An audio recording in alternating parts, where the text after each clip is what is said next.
네, 안녕하십니까. AI 데이터 전문 기업인 셀레스타의 대표 맡고 있는 김세협이라고 합니다. 우선 오늘 이렇게 귀한 자리 이렇게 초대해 주시고 마련해 주셔서 감사드립니다. 그래서 이제 방금 이제 회장님께 소개해 주신 것처럼 이제 LLM이라는 기술이 굉장히 이제 상용화의 시대를 이제 가고 있다 보니까 그거에 맞물려서 굉장히 지금 떠오르고 있는 게 이제 이 내가 사업에 적용하는 측면에서 이 LLM이라는 기술의 어떤 리스크가 괜찮은가 혹은 내가 의도한 바와 같이 품질이 잘 나오는가를 확인하는 게 굉장히 중요해졌고 그거에 관련된 얘기를 좀 오늘 드리려고 하고 있습니다. 일단 저희 회사에 대해서 좀 모르시는 분들도 꽤 있으실 것 같아서 저희 소개를 먼저 드리고 그 다음에 LLM 신뢰성 검증 프로세스 좀 말씀드리고요. 그 다음에 신뢰성 검증 유스 케이스까지 좀 말씀드리도록 하겠습니다. 일단 저희 셀레스타는 LLM 상용화 문제를 풀고 있는 데이터 센트릭 AI 전문 기업이라고 봐주시면 됩니다. 그래서 잘 알고 계시는 대표 AI 기업들이 저희 회사 주요 고객사라고 봐주시면 될 것 같고요. 저희 회사는 이제 데이터 설계, 데이터 구축, AI 신뢰성 검증에 걸쳐 있는 데이터 센트릭 AI 기술을 핵심으로 갖고 있습니다. 그래서 이 기술을 기반으로 AI 데이터 비즈니스를 메인으로 운영하고 있고요. 그리고 서브로는 AI 솔루션 비즈니스도 같이 하고 있습니다. 저희가 지금 메인으로 제공하고 있는 서비스는 올인원 데이터 서비스입니다. 그래서 AI 개발과 도입을 위한 데이터 설계 컨설팅부터 시작해서 구축, LLM 검증까지를 아웃소싱으로 제공하는 서비스라고 보시면 됩니다. 그래서 이제 데이터 구축, 데이터 판매, 아래중 데이터 구조화, 그다음에 LLM 실내성 검증 이 네 가지 영역을 저희가 제공을 하고 있는데요. 데이터 구축 같은 경우에는 여러분 잘 아시는 이제 그 AI 학습 데이터를 만들기 위한 레이블링 혹은 데이터를 구축하는 서비스라 봐주시면 될 것 같습니다.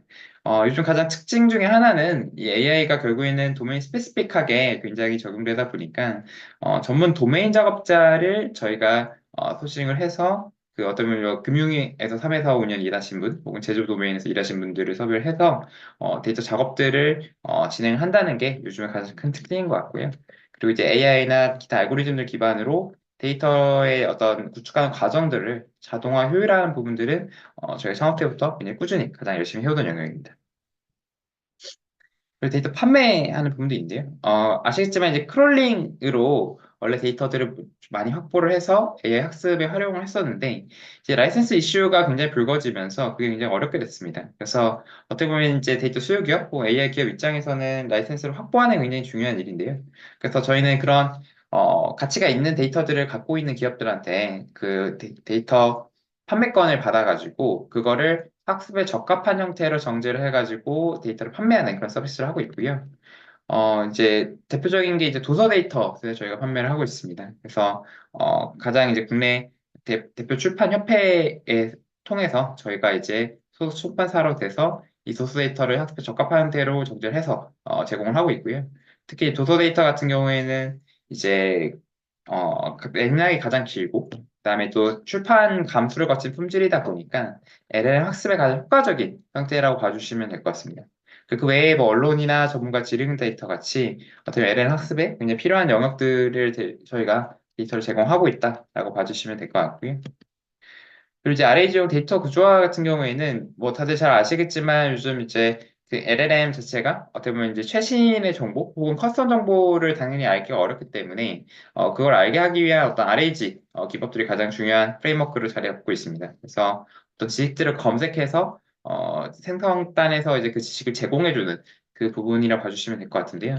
그걸 위해서는 결국에는 이 LLM이 그 특정 답변을 하기 위한 그 지식들을 어떻게 가져와서 제공을 해줄 것이냐, 이 구조를, 이 데이터의 구조를 설계하는 게 중요합니다. 그래서 메타데이터 부분이나 혹은 어떤 데이터 하이라키를 설계하는 게 굉장히 중요하고요.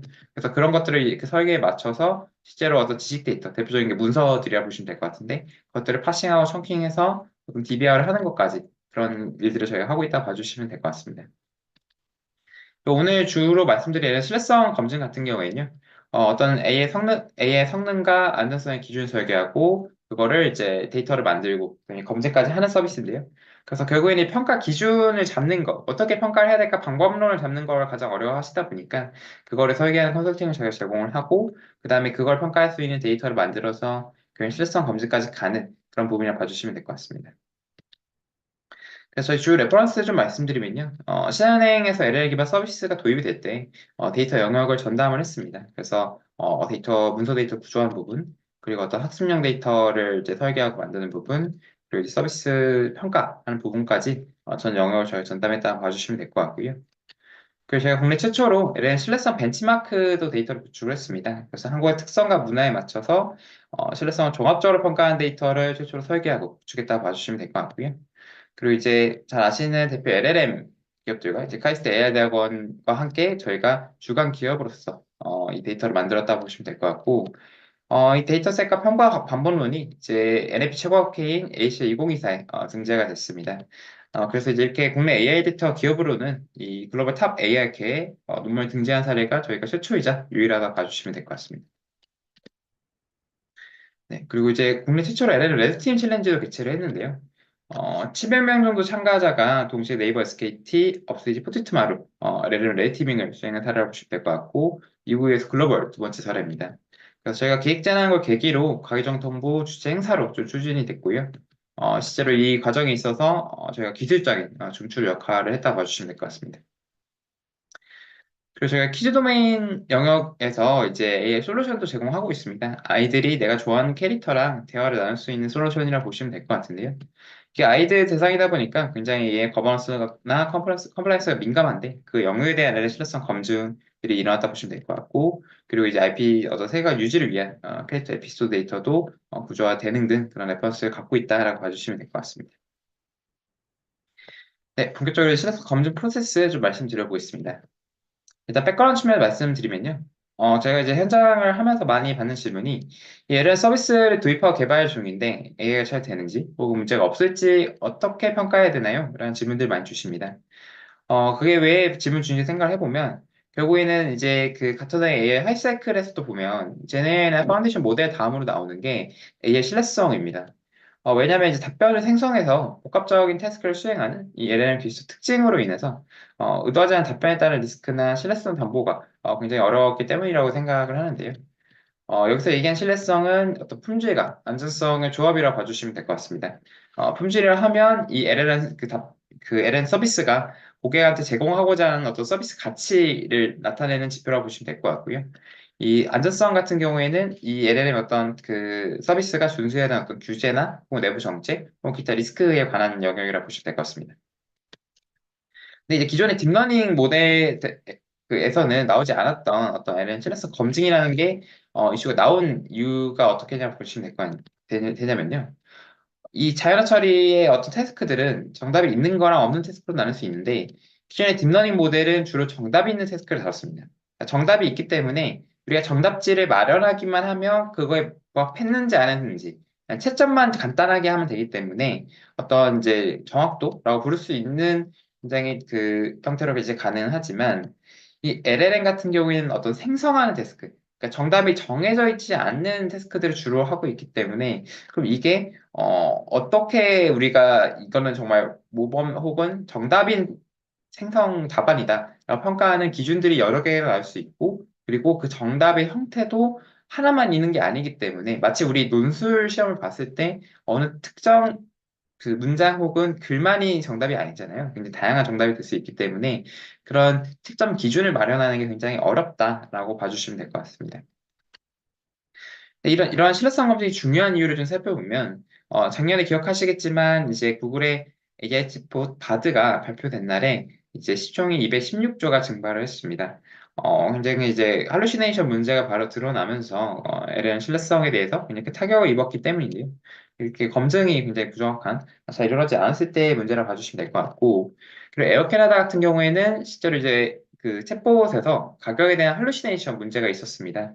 그래서 에어 캐나다에서 이제 소비자한테 추가 결제를 하셔라라고 얘기를 했지만 소비자가 거부를 하면서 법적 분쟁까지 갔고 에어 캐나다가 패소를 했습니다. 이로 인해서 이제 그 비용을 다 물어주게 되는데요. 물론 한 사람의 사례였어가지고 많은 비용이 드지는 않았겠지만 그게 많은 사람들한테 할루시네이션이 벌어졌으면 이제 큰 타격으로까지 갈 수 있었다라고 봐주시면 될 것 같습니다. 네, 그래서 이제 그 더군다나 AI 규제 측면에서도 굉장히 현실로 다가왔다 보시면 될 것 같은데요. 일단 미국 정부의 AI 공급을 하려면 레드팀 검증을 통과해야 되고 EU AI 액트 같은 경우에는 다수의 AI가 자체의 검증 체계를 보유하는 게 필수인 상황이라고 보시면 될 것 같습니다. 그래서 그런 측면에서 이 LLM이라는 기술을 기업들이 본인의 사업적 가치를 만드는 데 활용하다 보니까 이 신뢰성 이슈나 규제에 따른 어떤 매출이나 브랜드, 주가 같은 사업적 타격을 꽤 우려한다고 보시면 될 것 같고요. 그러다 보니까 신뢰성 검증은 선택이 아닌 필수라고 봐주시면 될 것 같습니다. 그래서 이러한 신뢰성 검증을 어떻게 하냐라고 간단하게 말씀드리면 이 사람을 검증하는 것과 유사하다고 봐주시면 될 것 같습니다. 그러다 보니까 많은 리소스가 수반이 되는데요. 일단 기본적으로 이제 평가를 통해서 시험 문제를 풀기 위해서 점수를 매겨서 확인하는 어떤 커먼 케이스를 검증하는 과정이 있고, 그 다음에는 사람으로 치면 압박 면접과 같은 레드팀 과정을 통해서 엣지 케이스를 검증하는 과정들이 있습니다. 그래서 각각의 업적 검증 과정에 대해서 좀 말씀드리도록 하겠습니다. 우선 평가에 대한 부분인데요. 이 평가를 진행하는 걸 간단하게 먼저 살펴보면 일단 평가 기준을 수립하게 됩니다. 어떤 지표로 그리고 어떤 방법과 세부적인 기준으로 할지 수립을 먼저 하게 되고 그 다음에 그것이 평가할 수 있는 데이터를 구축하게 됩니다. 이건 실제 사용자의 어떤 바람, 테스트 케이스 혹은 이제 우리가 확인해야 되는 어떤 리얼월드 데이터를 만드는 과정이라고 보시면 될 것 같고요. 그다음에 그거에 따른 LN 답변이 있으면 이게 몇 점짜리 답변이네 라고 점수를 매긴 평가 수행까지 이루어진다 보시면 됩니다. 네, 평가 기준을 수립할 때는 가장 중요한 거는 이 서비스에 적합한 어떤 검증 영역을 설정하는 게 중요합니다. 그래서 우리는 이 서비스, 그러니까 우리가 100가지 혹은 1000가지를 절대 검증을 다 할 수 없기 때문에 우리가 주요하게 가장 봐야 되는 어떤 이 서비스의 핵심, 가치 혹은 목적 혹은 준수해야 되는 내부 정책은 무엇이냐를 이제 정의를 하는 게 중요하고요. 그거에 맞춰서 그 영역을 바이너리, 그러니까 true or false로 매길 수 있는 세부 기준으로 쪼개는 게 중요합니다. 그 다음에 그 세부 기준들 간에 적절한 가중치를 적용해가지고 이 평가지표의 점수를 계산하는 그런 방식들을 저희가 취할 수가 있는데요. 이게 어떤 얘기인지 아까 예시로 방금 좀 다시 말씀드리면, 예를 들어서 이제 그 가전상품을 이제 상담을 하는 챗봇이라 한다면 저희가 추천에 그 어떤 가전상품을 잘 추천했는지 그 추천 적합성을 보거나 혹은 내부 정책에 적합하거나 혹은 이제 그 대고객이다 보니까 유해성에 문제가 없는지를 보는 방식으로 평가 영역들을 정할 수가 있습니다. 근데 그 영역들에 대해서 이 추천 적합성을 한다면 그 추천이 적합하다는 정의가 무엇인지를 세부적으로 쪼개면서 그 각각 세부는 이제 true or false로 이제 매길 수 있는 OX로 매길 수 있는 형태로 이제 세부 기준들을 짠다고 보시면 될 것 같고요. 그러다 보니까 이제 평가를 할 때는 그 세부 기준들 간의 OX를 매긴 다음에 각각의 웨이트를 이제 둬가지고 웨이트 썸하는 방식으로 평가를 진행한다라고 좀 봐주시면 좋을 것 같습니다. 근데 이 바이너리 기반으로 평가를 요즘 많이 하는 이유는요. 원래 평가 초반에는 뭐 지금도 아직 많이 하지만 1점에서 5점 사이의 점수를 주는 리커트 척도를 이용하는 평가가 많습니다. 근데 이제 이거 같은 경우는 평가 시에 사람의 주관이 많이 들어가고 간단히 얘기하면 애매한 경우가 굉장히 많은 것 같습니다. 애매하다 보니까 사람에 따라서 누구는 이제 3에서 5점 사이로 주는데 어떤 사람은 1에서 3점 위주로 주기도 하고 이제 베리언스가 크기도 하고요. 혹은 이제 LLM한테 이걸 자동 평가를 맡긴다고 하더라도 굉장히 애매한 경우도 많다 보니까 어떤 이제 중간값을 취하게 되는 그런 경향성도 있기 때문에 명확하게 바이너리로 평가할 수 있는 기준들을 쪼개서 진행을 하는 것을 많이 권장을 드리고 있습니다.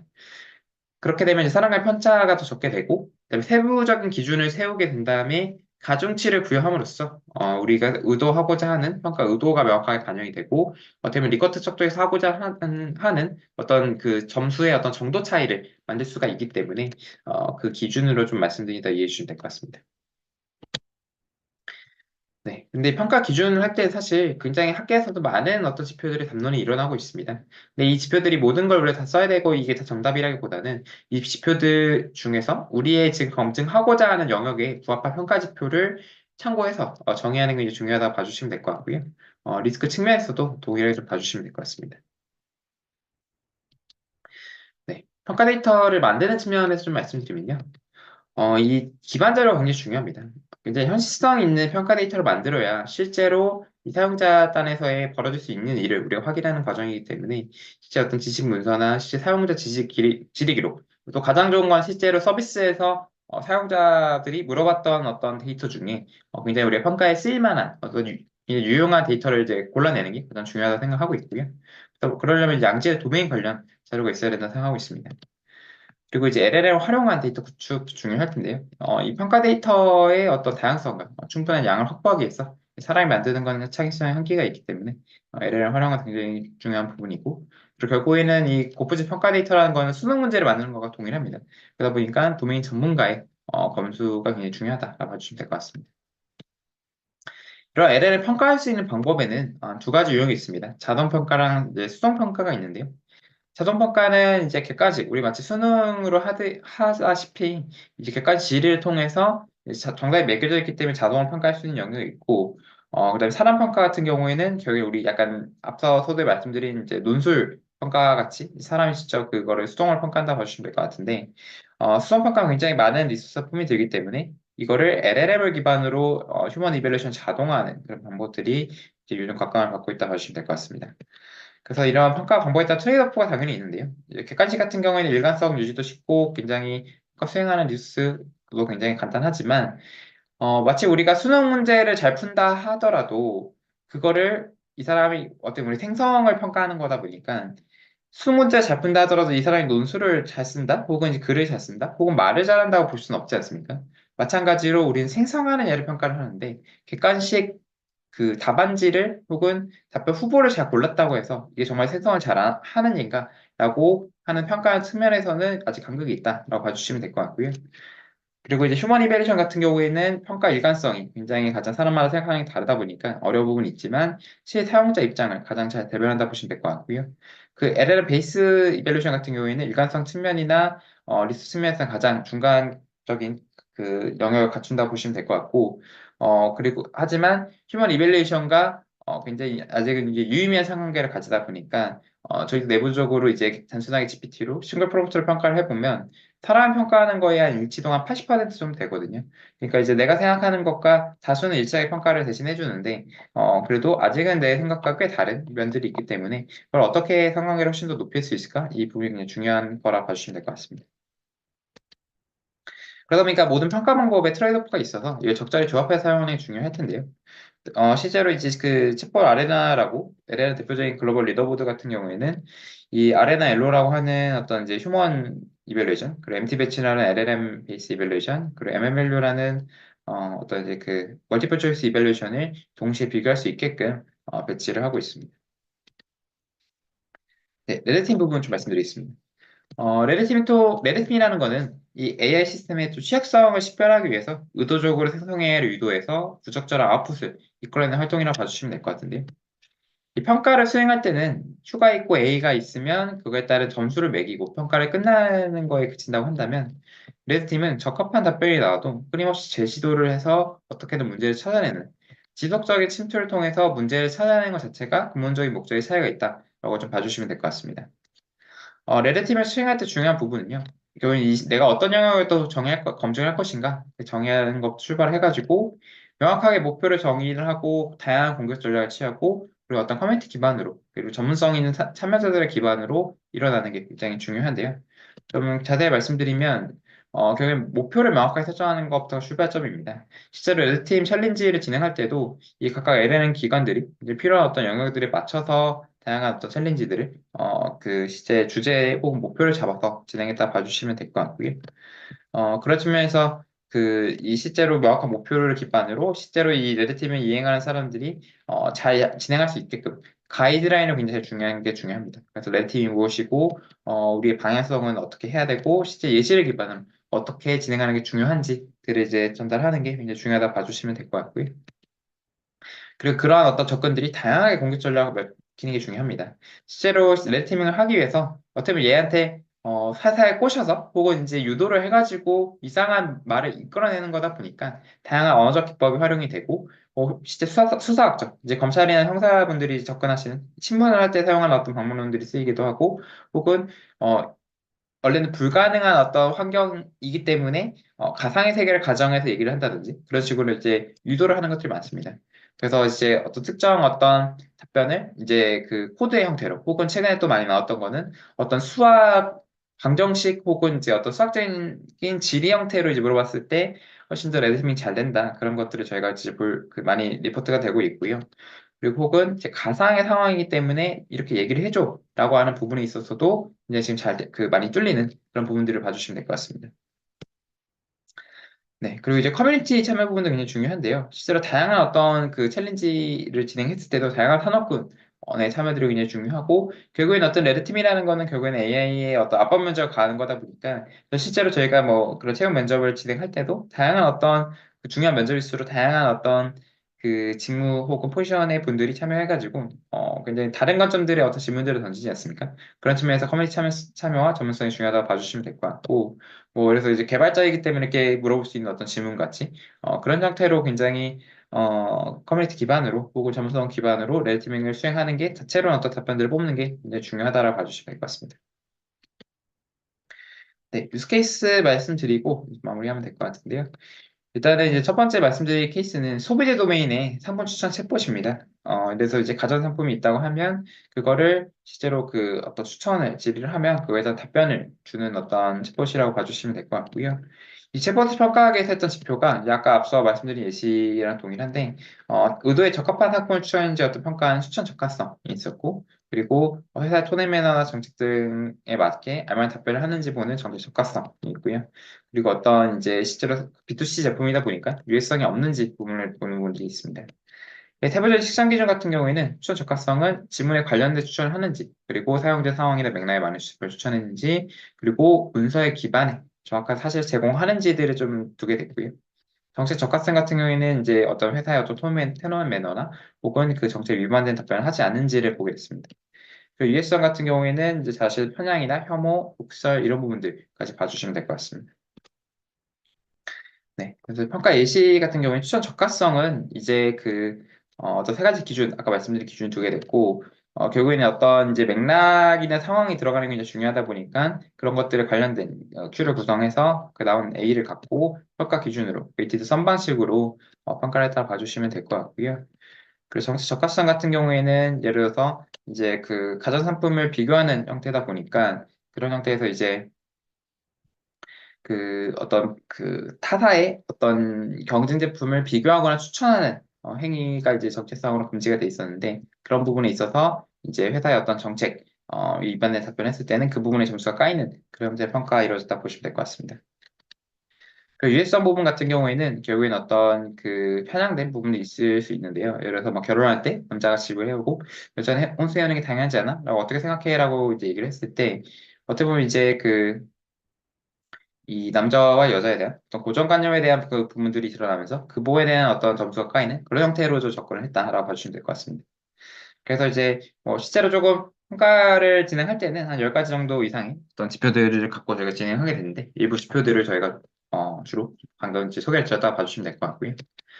다른 유스케이스까지 하나 마저 더 말씀드리면 도메인에 어떤 대직원 지식 QA 챗봇이 있었습니다. 그 내부 직원이 내부 어떤 규정이나 혹은 상품에 대한 부분 그런 약관들을 이제 질의를 했을 때 그걸 답변해 주는 서비스라고 봐주시면 될 것 같고요. 그걸 평가하기 위해서는 어떤 정보가 잘 정확했는지 그리고 이게 간결하게 잘 나왔는지 그리고 정보 보안 측면에서 문제가 없었는지를 보겠습니다. 그래서 이제 각각에 대해서 바로 좀 보게 되면 이 정보 정확성을 할 때는 이제 잘 아시는 이 정보가 잘 문제가 없는지에 대한 부분을 보게 됐고요. 그래서 그거에 맞춰서 평가를 진행했다라고 봐주시면 될 것 같습니다. 특히 이제 이런 정보가 정확하냐에 따라서는 결국 어떤 정보가 결국 그 실제 소스 혹은 그라운드 트루스네라고 보는 부분이 중요하다 보니까 이 관련된 어떤 문서에 기반해서 제공하고 있는지가 굉장히 중점으로 보는 부분이라 봐주시면 될 것 같습니다. 그리고 간결성 같은 경우에는 간결하다는 사실 정의가 이제 모호하기 때문에 그걸 다섯 문장 이하로 답변하는지 핵심 키워드를 포함하는지 혹은 개괄식으로 표현하는지 이런 조건들을 적용했다 봐주시면 될 것 같고요. 그래서 그거에 맞게 평가까지 진행한다라고 봐주시면 될 것 같습니다. 마지막 정보 보안성 같은 경우에는 웨이티드 썸 방식이 아니라 이제 하나의 기준이라도 페일이면 이제 문제가 생기기 때문에 전체 페일로 처리하는 방식으로 했습니다. 그래서 어떤 접근 권한에 대한 확인하는 부분인데 어떤 이제 마스킹 필요한 정보에 대한 노출한 부분까지 확인해서 평가를 진행했다고 봐주시면 될 것 같습니다. 네, 마지막 이제 제언 말씀드리고 이제 마무리하면 될 것 같은데요. 계속 이렇게 좀 과정들을 말씀드렸지만 굉장히 많이 느끼는 거는 이 결국에는 또 동일한 GPT를 쓰더라도 내가 어떤 서비스, 어떤 도메인에 있느냐에 따라서 어떤 제공하고자 하는 어떤 품질 혹은 내가 준수해야 되는 어떤 리스크들이 굉장히 다르다 보니까 서비스 맞춤 검증이 필요하다는 생각을 많이 들었고요. 근데 이 서비스 맞춤 검증이라는 거는 말 그대로 맞추는 거기 때문에 어렵고 많은 수가 필요하다는 생각을 많이 들었습니다. 그러다 보니까 결국에는 이 LLM이라는 기술이 그 산업 전반에 걸쳐서 상용화되고 잘 퍼지려면 이 서비스 맞춤 검증 체계들이 굉장히 개별 서비스마다 잘 갖춰두는 게 중요할 것 같은데요. 그러려면 어떤 영역별로 공통 평가할 수 있는 어떤 기반 혹은 프레임워크가 중요하다고 생각이 많이 들었습니다. 그래서 글로벌하게 공통으로 평가할 수 있는 부분이 있으면 그걸 참고를 해서 어떤 우리나라의 어떤 공통 맞춤 평가 혹은 공통 평가를 구성할 수 있게 되고 그런 것들을 참고를 해서 결국에 이제 도메인별로 맞춤으로 봐야 되는 영역, 공통 평가 영역도 볼 수 있게 될 것 같고요. 그에 맞춰 다시 서비스 맞춤 평가까지 내려갈 수 있다 봐주시면 될 것 같습니다. 그래서 이제 저희가 그 서두에 레퍼런스로 말씀드린 실성 벤치마크 데이터 같은 경우에는 우리나라의 어떤 공통 평가를 쓸 수 있는 그런 영역들을 제안했다 봐주시면 될 것 같고요. 그리고 검증 서비스 부분이 지금 서비스 맞춤 평가를 제공하는 부분인데 결국에는 이 도메인별 맞춤 평가의 부분들도까지 저희가 좀 계획을 좀 하고 있고 그러려면 결국에 생태계 차원에서의 다양한 현역들이 굉장히 중요하지 않을까 생각을 하면서 좀 말씀드리면 될 것 같습니다. 네, 그 최근에 이제 굉장히 많은 모델들이 이제 발표가 되고 이제 하면서 그리고 많은 그 기업과 그다음에 학계에서 이 LR 기술을 어떻게 하면 더 우리 생활에 적용할 수 있을지 많이 고민하고 있는데 그것들이 잘 이루어지려면 마지막 관문은 실효성 검증이라고 생각하고 있고요. 그런 측면에서 다양한 어떤 후신과 그런 협업 제안들도 같이 말씀 주실 수 있으면 굉장히 좋을 것 같습니다. 네, 여기까지 발표 마치도록 하겠습니다.